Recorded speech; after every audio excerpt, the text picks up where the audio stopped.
Ya, selamat pagi anak-anak sekalian. Apa kabar kalian? Dan semoga kalian semua dalam keadaan sehat walafiat dan tidak kurang suatu apapun ya. Nah, anak-anak, kali ini kita ada di materi kita tentang menemukan fakta dan ide pokok dalam teks laporan ya. Kali ini materi yang Pak Guru ajar hanya cukup pada menemukan fakta dalam teks laporan ya. Nah, bagaimana cara kita menemukan fakta dalam teks laporan ya? Kita sudah mengetahui ya bahwa yang namanya teks laporan itu ia memuat informasi penting yang ada di dalamnya. Nah, informasi berarti berisi pesan ya. Pesan yang disampaikan kalau kita yang membaca teks berarti kita sebagai pembaca ya dalam bentuk fakta dan data. Fakta atau data. Fakta itu apa, Nana? Bahwa teks laporan tersebut adalah benar-benar sesuai dengan fakta yang sebenarnya. Contoh ya, ada teks laporan tentang perkembangbiakan secara vegetatif buatan. Tapi yang di dalamnya itu adalah tumbuhan bambu, ya, ada kentang, ya, itu tidak bisa karena kedua tumbuhan itu tidak sesuai dengan fakta aslinya bahwa yang merupakan vegetatif buatan itu yang tumbuhan bukan tumbuhan kedua tumbuhan tersebut ya. Nah, jadi anak-anak yang namanya teks laporan itu tentu di dalamnya ada fakta atau data. Data itu apa? Kalau data berupa angka ya. Biasanya misalnya ya tentang pertumbuhan tanaman ya. Itu pohon kelapa kira-kira tingginya itu bisa mencapai 3 meter ya. Memang pohon kelapa itu tingginya bisa sampai 3 meter, bahkan lebih dari 3 meter ya. Dan informasi penting tersebut ya, kita bisa menemukan dalam sebuah teks laporan itu secara utuh dengan cara membacanya. Bisa juga kita menemukannya dengan membuat kalimat pertanyaan ya. Pada penugasan yang sebelumnya ya, sebelum pembelajaran ini kan ada kalian diminta untuk membuat daftar pertanyaan ya. Nah, untuk menemukan fakta dalam teks laporan juga kita dapat menggunakan daftar pertanyaan yang telah kita susun ya. Daftar pertanyaan itu harus mengutamakan aspek adik simba ya. Kata tanya adik simba. Apa sih adik simba ini? Adik simba ini adalah singkatan ya Nana ya. Kalau dalam bahasa Inggris biasanya dikenal dengan 5W plus 1H ya. Nanti ada di muatan bahasa Inggris, tapi kalau di bahasa Indonesia itu biasanya disebut dengan adik simba atau kata tanya apa, kata tanya di mana, kata tanya kapan, kata tanya siapa, kata tanya mengapa, dan kata tanya bagaimana. Tentu kalian udah tahu ya, atau adakah kalian yang belum tahu apa sih kegunaan dari 6 kata tanya ini? Ya, kata tanya apa? Kata tanya apa itu menanyakan tentang akibat ya. Ya, akibat atau apa yang sedang terjadi, sebab suatu kejadian ya. Kejadian yang sedang terjadi itu ditanyakan dengan kata apa ya. Kata tanya di mana itu menanyakan tempat ya. Pak Guru ulangi, kata tanya apa menanyakan suatu hal yang sedang terjadi.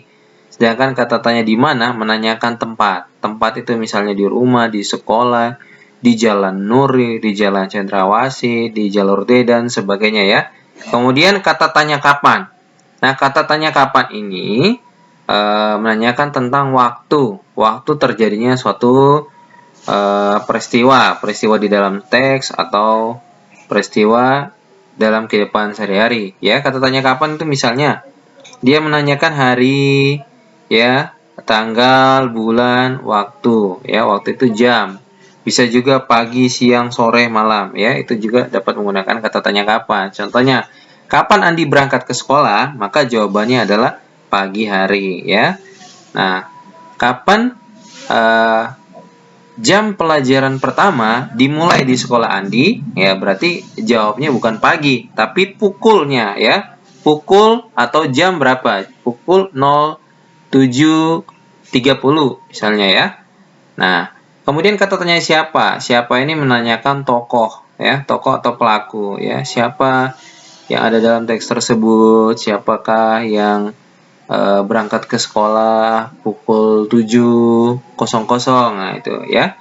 Kemudian kata tanya mengapa? Kata tanya mengapa ini kata tanya yang menanyakan sebab dan akibat. Di dalamnya ada sebab akibat. Contohnya, mengapa Andi terlambat ke sekolah? Ya, berarti jawabannya kan ada sebabnya. Andi terlambat ke sekolah karena dia mungkin terlalu banyak bermain game di malam hari. Lalu pada saat pagi dia bangun kesiangan ya. Kemudian kata tanya bagaimana? Kata tanya bagaimana ini tentang solusi. Solusi dari sebuah permasalahan ya. Contohnya bagaimana caranya agar Andi tidak terlambat ke sekolah ya. Dan untuk mencari tahu fakta di dalam teks laporan ya, kita dapat menggunakan daftar kata tanya yang tadi Pak Guru sampaikan. Ada 6 ya. Ada apa, di mana, kapan, siapa, mengapa, dan bagaimana.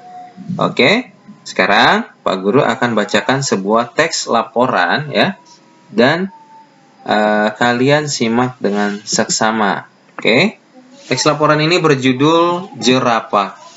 Jerapah merupakan hewan mamalia yang memiliki ciri khas. Keunikannya adalah tinggi tubuh jerapah dapat mencapai 6 meter dan panjang leher jerapah dapat mencapai 5,5 meter. Umumnya, tubuh jerapah jantan lebih tinggi dan lebih berat dari jerapah betina. Meskipun mempunyai tubuh yang tinggi dan besar, jerapah dapat berlari dengan cepat. Makanan jerapah berupa dedaunan. Jerapah tinggal di padang rumput yang luas dan terbuka. Jerapah hidup bersama dalam kelompok. Dalam satu kelompok, biasanya terdapat 10 jerapah. Kelompok tersebut biasanya tidak memiliki pemimpin, sehingga seekor jerapah dapat meninggalkan kelompoknya dan bergabung dengan kelompok jerapah lainnya. Jerapah berkembang biak dengan cara melahirkan. Jerapah memiliki masa hamil yang cukup lama, yaitu 15 bulan.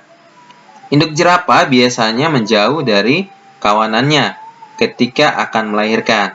Setelah lahir, induk jerapah akan mengasuh anak jerapah dan melindunginya dari hewan pemangsa. Oke, ya. Anak-anak, dari teks yang telah kalian dengar tadi, ya, kalian juga dapat menemukannya kembali di halaman 41, ya. Nah, tugas untuk kalian adalah, setelah kalian mendengarkan teks laporan tersebut, maka jawablah kedua pertanyaan ini ya.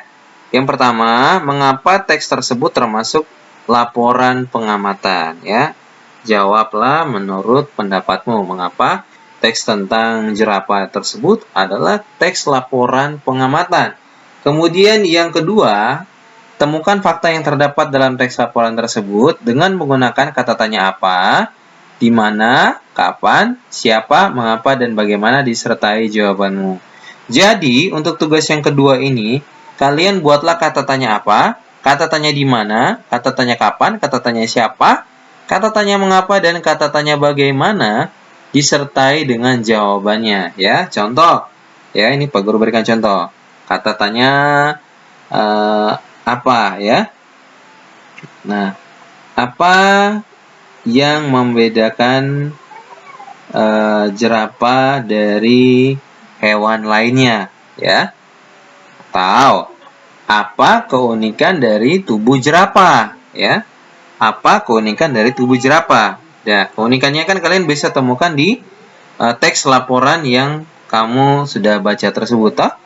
Nah, jadi kemudian kata tanya di mana seperti apa? Tempat ya. Kemudian kata tanya kapan, kata tanya siapa, kata tanya mengapa, dan kata tanya bagaimana disertai dengan jawaban kalian. Oke ya, itu untuk muatan pelajaran kita, muatan pelajaran Bahasa Indonesia tentang teks laporan pengamatan. Nah, kali ini kita melangkah ke muatan yang berikut, yaitu tentang kegiatan ekonomi di negara Asia Tenggara atau ASEAN ya. Association South of Asian Nation ya. Atau yang biasa disebut dengan negara-negara di ASEAN ya. Nah, anak-anak, pada pembelajaran sebelumnya, kalian telah mempelajari kegiatan ekonomi, bukan kegiatan ekonomi ya, potensi ekonomi yang ada di negara-negara di ASEAN ya. Dan dari pembelajaran yang lalu, kita telah mengetahui bahwa hasil alam di setiap negara itu beda-beda, maka potensi ekonominya juga akan berbeda-beda. Pak Guru, potensi itu apa? Potensi itu adalah kemungkinan kegiatan yang berhubungan dengan ekonomi, ya. Kemungkinan kegiatan ekonomi itu potensi, ya. Potensi itu kemampuan suatu negara. Potensi ekonomi itu artinya kemampuan suatu negara untuk melakukan kegiatan ekonomi yang ada di dalamnya. Nah, kegiatan ekonomi negara itu berhubungan dengan hasil alam, ya. Hasil alam yang ada di negara tersebut. Nah, contoh kalau di negara di Asia Tenggara, ya, masyarakat Indonesia itu kegiatan ekonominya itu ada di bidang pertanian, ya. Ada di bidang pertanian, ada di bidang perikanan, ya. Kemudian ada beberapa wilayah juga yang memiliki potensi tambang, ya. Kemudian kalau negara tetangga kita, ya, negara Brunei, Darussalam, dan Malaysia berbeda. Contoh, negara Malaysia itu bekerja sebagai komoditasnya itu paling banyak bekerja di bidang pertanian, ya, bekerja sebagai petani, baik petani karet, kelapa sawit, lada, teh, dan hampir sama dengan negara Indonesia. Mengapa? Karena kondisi geografisnya hampir sama. Dan kalau di Brunei Darussalam, ya, Brunei Darussalam ini negara yang hampir 90%, ya, pendapatannya itu berasal dari minyak bumi, ya, itu Brunei Darussalam. Kemudian kalau di Singapura, ya, Singapura adalah negara yang maju karena di Singapura itu kegiatan ekonominya bergerak di bidang jasa, perindustrian, perhubungan, dan perbankan, ya. Itu kalau di Singapura. Kegiatan pertanian ada tidak Pak Guru? Kalau di Singapura ada, tapi sedikit, ya, sedikit jumlahnya, tidak sama seperti negara-negara anggota Asia Tenggara yang lainnya, ya. Kemudian sebagian besar masyarakat di Thailand, ya, kalau di Thailand itu dijuluki lumbung padi dunia. Mengapa? Karena hasil komoditas utama, ya, komoditas itu artinya kegiatan ekonomi utama di sana, ya, itu adalah pertanian, ya. Kemudian kalau di Thailand juga, ya, itu selain pertanian juga mereka ada kegiatan ekonomi yang bergerak di bidang kehutanan, pertambangan, dan industri. Ya, kemudian di wilayah Asia Tenggara lainnya yaitu negara Filipina, ya. Negara Filipina itu juga kegiatan ekonominya paling utama adalah pertanian. Selain itu ada juga pertambangan dan perdagangan. Kemudian masyarakat yang ada di wilayah Asia Tenggara yaitu Kamboja, ya. Kamboja adalah negara yang komoditas utamanya juga adalah pertanian, ya. Kemudian selain itu ada juga Laos, ya. Laos komoditas utamanya adalah peternakan dan juga pertanian, ya.